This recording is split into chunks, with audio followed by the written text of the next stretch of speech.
Bonjour tout le monde.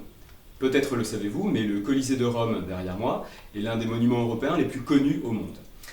En juin 2020, après la fermeture qui a été liée à la pandémie de coronavirus, le Colisée a rouvert ses portes aux visiteurs et la moyenne de visiteurs quotidienne était de 300 visiteurs par jour. Si on compare ça avec l'année 2018 qui a été une année record pour le Colisée, pendant l'année 2018, il y a eu 7,4 millions de visiteurs pour 362 jours ouvrés. Et ça nous fait une moyenne de 20 400 visiteurs par jour. Si on compare aux 300 visiteurs par jour de juin 2020, on se rend compte de la baisse qu'il y a eu. Bon, pour vous donner toutes ces valeurs-là, j'ai utilisé des méthodes, des techniques qui viennent de ce qu'on appelle la statistique descriptive, qui est en fait une branche des mathématiques qui consiste à traiter des données, recueillir des données, traiter les données, présenter les données, de façon à avoir des informations chiffrées. Donc, aujourd'hui, statistiques.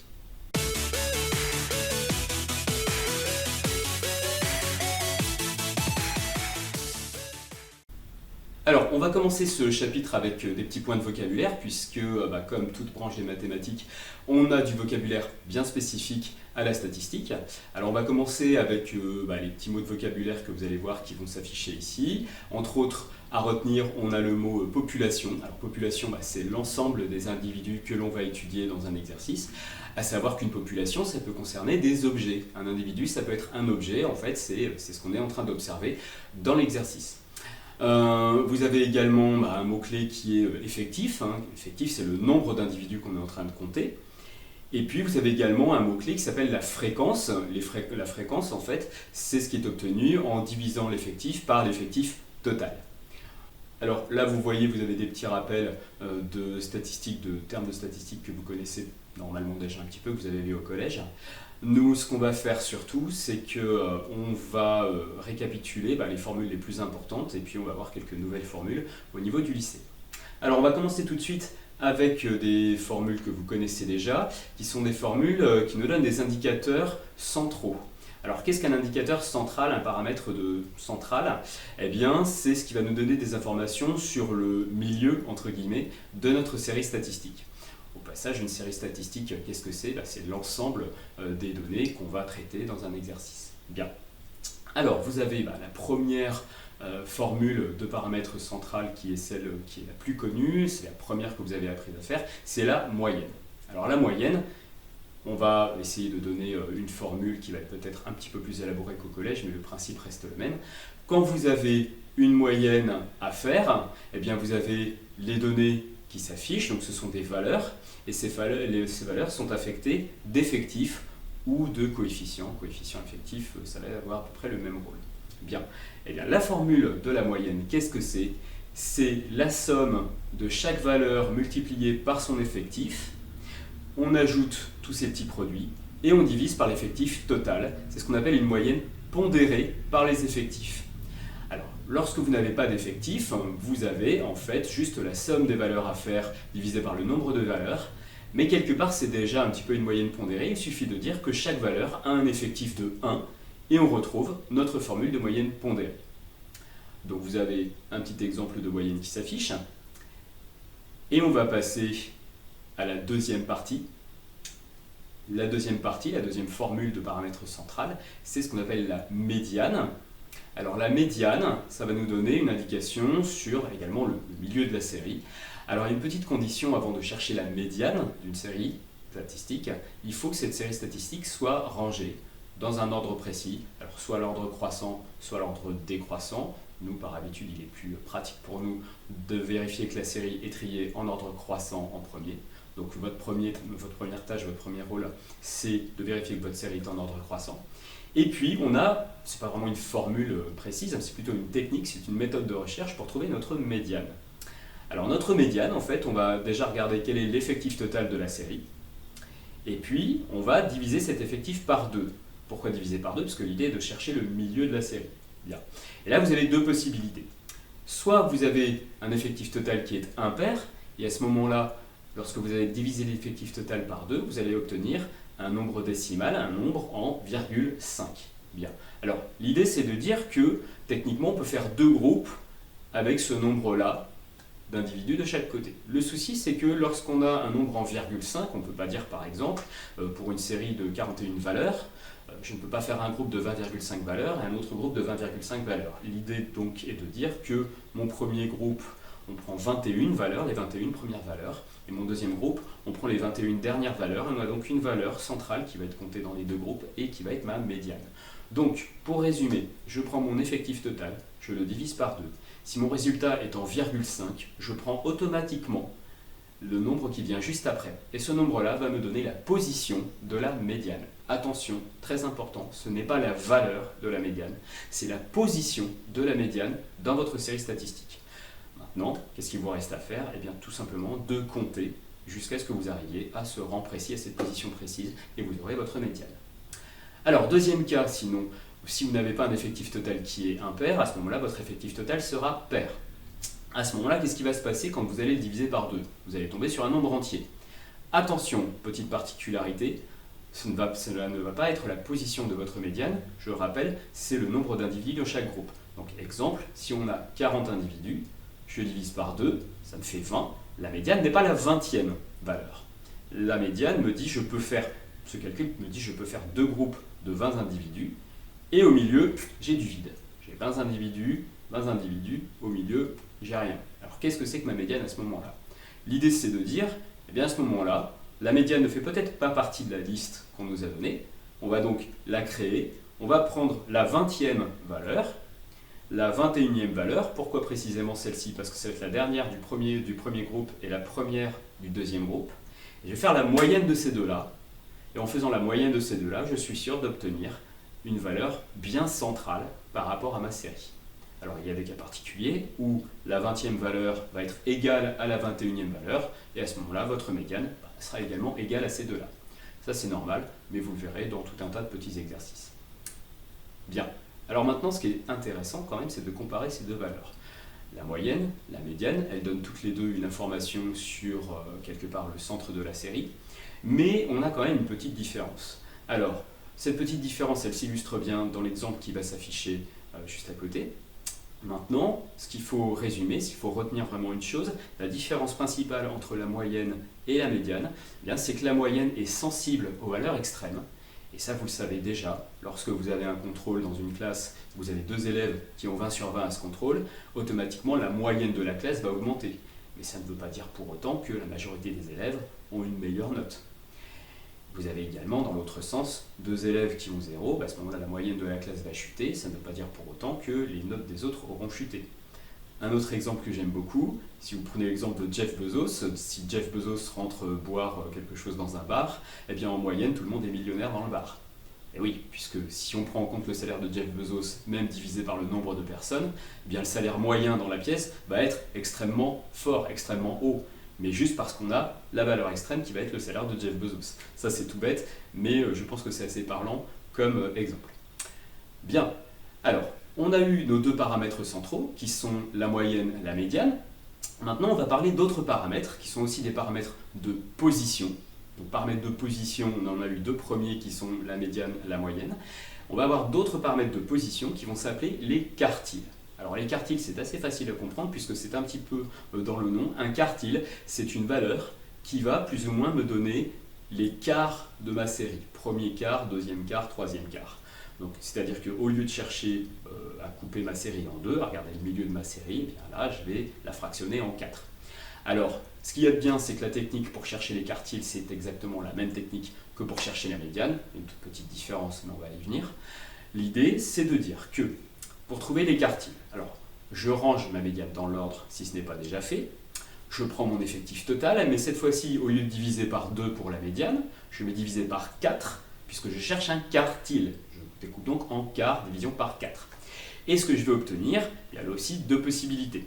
Si j'obtiens un nombre décimal, c'est-à-dire que mon effectif total n'était pas un multiple de 4, automatiquement, je prendrai la position suivante. Donc un petit exemple, si vous avez 13 valeurs et que je divise par 4, vous avez normalement 3,25 comme résultat. Je ne peux pas prendre la 3,25e valeur, de toute façon on sent bien que ce n'est pas possible. À ce moment-là, automatiquement, je prendrai la suivante, la 4e. Attention, ce n'est pas un arrondi. Je ne prends pas la 3e, automatiquement je prends la suivante. Donc mon premier quartile, qu'on note Q1, vous avez ça dans la définition, sera automatiquement la quatrième valeur. Par contre, si jamais mon effectif total est un multiple de 4, là on ne fera pas tout à fait comme pour la médiane, c'est-à-dire que si j'ai 12 valeurs et que je divise par 4, ça me fait 3 pile, là attention, on va rester sur cette valeur-là. Si je tombe sur un nombre entier, ça me donnera bien la position de mon quartile. Donc, pas tout à fait comme pour la médiane où on prenait entre les deux valeurs centrales. Pour le quartile, si j'ai 12 valeurs, je divise par 4, ça me fait 3, et bien je prends la troisième valeur. Là, il n'y a pas de souci particulier. Premier quartile Q1, je divise par 4. Et donc, le quartile suivant, Q2, deuxième quartile, bonne nouvelle, j'ai rien de spécial à faire, puisque deuxième quartile, le deuxième quart, eh bien 2 quarts c'est la moitié. Donc en fait, le deuxième quartile, on le connaît déjà, il s'appelle la médiane. Donc pas de calcul particulier supplémentaire pour le deuxième quartile, on sait déjà faire. Maintenant, on passe au troisième quartile.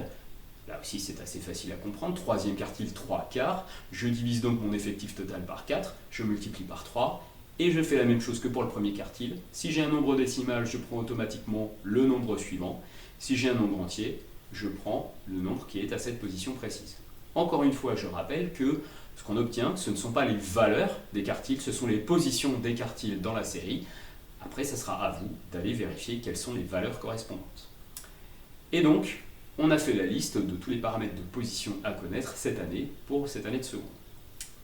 On va passer maintenant à un deuxième type de paramètres, un deuxième type d'indicateurs qui vont être les paramètres de dispersion. Vous entendez dans le nom qu'on comprend un petit peu à quoi ça va servir. Un paramètre de dispersion va me servir à savoir comment, plus ou moins, sont réparties les valeurs autour de mes paramètres centraux. Alors, il y en a un premier qui est relativement facile à comprendre, on va voir tout de suite, qui s'appelle l'écart interquartile, que je note grand I, mais il peut y avoir d'autres notations dans certains livres. Alors, on comprend très bien dans le nom comment on peut le calculer, c'est l'écart interquartile, et bien ça va être l'écart entre Q1 et Q3, entre le premier quartile et le troisième quartile. Donc, qu'est-ce que vous faites? Vous cherchez vos premiers quartiles, vos troisièmes quartiles, et vous faites le plus grand moins le plus petit, c'est-à-dire Q3 moins Q1. Vous aurez l'écart entre les deux quartiles. C'est ce qu'on appelle l'écart interquartile. Alors l'écart interquartile, il est intéressant, pourquoi? Parce que Q1 représente le premier quart de la série, c'est-à-dire les 25% des premières valeurs. Q3 représente les 3 quarts de la série, c'est-à-dire 75% des premières valeurs. L'écart entre 25 et 75%, eh bien, il est de 50%. Donc l'écart interquartile représente quoi? Il représente environ les 50% des valeurs de ma série qui vont être réparties entre Q1 et Q3, c'est-à-dire autour de la médiane. Et du coup, cet écart interquartile, bien plus il va être grand, plus mes valeurs vont être éclatées, dispersées, réparties autour de ma médiane. On appellera ça une série hétérogène.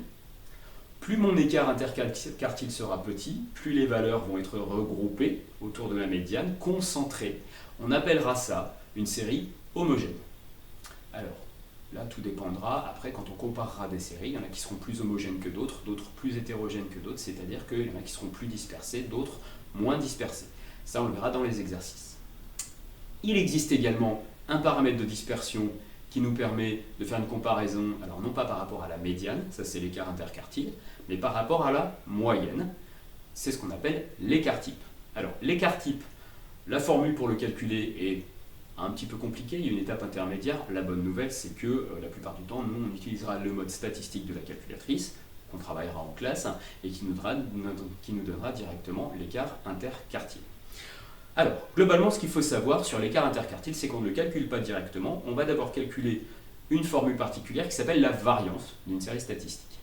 Alors, la variance de la série statistique, vous avez la formule qui s'affiche à côté. La formule n'est pas très jolie, je le concède, mais elle est plus facile à comprendre si on la traduit en français. La variance, qu'est-ce que c'est? C'est la moyenne des écarts des valeurs de la série par rapport à la moyenne. Alors, la phrase, là aussi, il semble un petit peu grande, mais c'est assez finalement simple à comprendre. Vous avez votre moyenne dans votre série statistique. À partir du moment où vous avez trouvé votre moyenne, c'est-à-dire que chaque valeur de votre série se trouve à une certaine distance de votre moyenne. Elle a un écart par rapport à votre moyenne. Donc dans un premier temps, qu'est-ce qu'on fait? On calcule l'écart entre chaque valeur de la série et la moyenne que vous avez calculée. Dans un deuxième temps, on calcule le carré de chacun de ces écarts. Puis, on fait une moyenne de tous ces carrés, donc une moyenne pondérée par les effectifs. Et pour finir, eh bien, ce calcul-là, cette moyenne des carrés, des écarts, des valeurs à la moyenne, c'est ce qu'on appelle la variance. Bien. Une fois que vous avez calculé votre variance, l'écart type va être facile à calculer, puisque l'écart type, c'est la racine carrée de la variance. Donc globalement, on pourrait traduire ça en disant que l'écart type, c'est la racine carrée de la moyenne, des carrés, des écarts, des valeurs à la moyenne. Alors, je sais que ça fait une phrase un petit peu grande, mais finalement, à l'application, nous, on le calculera directement avec le mode statistique. Alors, l'écart type, qu'est-ce qu'il faut savoir sur lui? C'est que c'est un paramètre de dispersion de la même manière que l'écart interquartile, mais lui, il est centré autour de la moyenne, et donc cet écart type, plus il va être grand, plus les valeurs vont être dispersées, la série sera plus homogène, plus hétérogène, pardon. Si l'écart type est petit, à ce moment-là, les valeurs seront plus concentrées autour de la moyenne, la série sera plus homogène. Donc, à retenir ces deux paramètres de dispersion, écart interquartile, on va le comparer par rapport à la médiane, l'écart type, on va le comparer par rapport à la moyenne. L'utilisation des paramètres de dispersion est la même dans les deux cas, un paramètre de dispersion, plus il est grand, plus ma série est hétérogène, dispersée. Plus il est petit, plus ma série est homogène, concentrée. Et on va utiliser à la fois le couple médiane écart interquartile et le couple moyenne écart type quand on va vouloir comparer des séries statistiques différentes. Tout ça, on l'utilisera bien sûr dans les petits exercices. On a fait à peu près le tour pour ces formules de statistiques à connaître cette année. Alors il nous reste encore pas mal de choses à faire au niveau des statistiques, mais la plupart de ces choses-là en fait seront des choses, des méthodes, des techniques, des présentations que l'on va aborder en exercice, puisque en particulier pour les statistiques, rien ne remplace vraiment l'expérimentation, l'utilisation de la calculatrice et puis les exercices. Voilà. Donc n'hésitez pas comme d'habitude à m'envoyer un petit mail s'il y a un souci sur ces notions-là. J'espère que cette vidéo vous a plu et puis à la prochaine. À bientôt.